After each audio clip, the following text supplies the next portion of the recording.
बढ़िया है, बताइए। बिल्कुल सर, आईसीआईसीआई और एचडीएफसी बैंक में इस बार Q4 की परफॉर्मेंस आईसीआईसीआई बैंक की अच्छी रही थी। हालांकि जो ट्रेंड निकल के आता है एचडीएफसी बैंक के बाद कहना है कि ग्रोथ काफ़ी अच्छी रहने वाली सारी बैंक्स की, और जो एसेट क्वालिटी है वहाँ इम्प्रूव होना संभव है। तो ऐसा ही कुछ आईसीआईसीआई बैंक के साथ भी हुआ। जो एनआईआई की ग्रोथ इस क्वार्टर में आई वो 40% की थी, जबकि एचडीएफसी बैंक की अगर ग्रोथ दिखेंगे तो सिर्फ आपको 24% की दिखेगी। आईसीआईसीआई बैंक ने एक प्रोविजन भी बढ़ाने के बावजूद जो नंबर्स दिए वो काफ़ी अनुमान से बेटर आते दिखे थे। हालांकि थोड़ा सा मिस एचडीएफसी बैंक के नतीजों में इस बार आते दिखा था।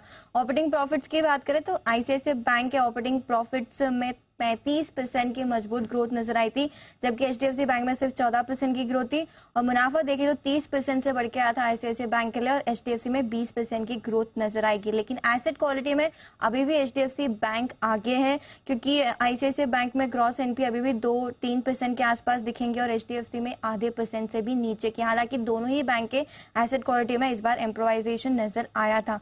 नेट इंटरेस्ट मार्जिन की बात करें तो दोनों बैंक की कॉमेंट्री सेम थी, जहां पे कहा गया था कि जो नेट इंटरेस्ट मार्जिन है वो अब पीक आउट हो चुके हैं, आने वाले साल में आपको मॉडरेट होते हुए नजर आएंगे। लेकिन एक ट्रेंड अगर हम बनाए दोनों बैंक्स का, तो आईसीआईसीआई बैंक के जो नेट इंटरेस्ट मार्जिन FY20 में 3.5% के हुआ करते थे, वो अब बढ़कर 4.5% के हो चुके हैं, और अगले साल का भी अनुमान है कि ये 4.5% के रहेंगे। और एचडीएफसी बैंक के जो मार्जिन FY20 में 4.2% के होते थे, वो फिलहाल सेम है, 4% के आसपास के ही हैं। तो ये एक नेगेटिव पॉइंट था एचडीएफसी बैंक के लिए कि मार्जिन्स अभी भी उसी लेवल पे बने हुए हैं, जबकि आईसीआईसीआई बैंक आउट परफॉर्म कर रहा है यहाँ पे।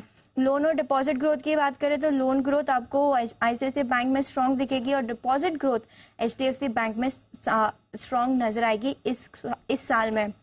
रिटर्न ऑन एसेट में देखें तो FY20 में आईसीआईसीआई बैंक का 1% से नीचे का रिटर्न ऑन एसेट हुआ करता था, जो अब इस साल FY23 में बढ़ के 2.2% हो चुका है। लेकिन एचडीएफसी बैंक के 1.9% FY20 में रिटर्न ऑन एसेट था, वो सेम है, अभी भी 1.9% के आसपास ही है। वैल्यूएशन गैप बहुत ज्यादा आईसीआईसीआई बैंक ने कैचअप किया है, जिस हिसाब से परफॉर्मेंस भी दिखी है स्टॉक में। अब दोनों बैंक्स ऑलमोस्ट सेम लेवल पे आपको price to book value trade करते हुए नजर आ रहे, 2.7 टाइम्स के फिलहाल FY24 के एस्टिमेट्स पे। लेकिन जो ग्रोथ आईसीआईसीआई बैंक के FY20 से अब तक नजर आई है, वहां पे आपको एक आउट परफॉर्मेंस नजर आ रही है एचडीएफसी के कंपैरिजन में। ओके, तो ये है आपके लिए सारे के सारे कंपैरिजन। तो फाइनल वर्डिक्ट आईसीआईसीआई बेटर या एचडीएफसी?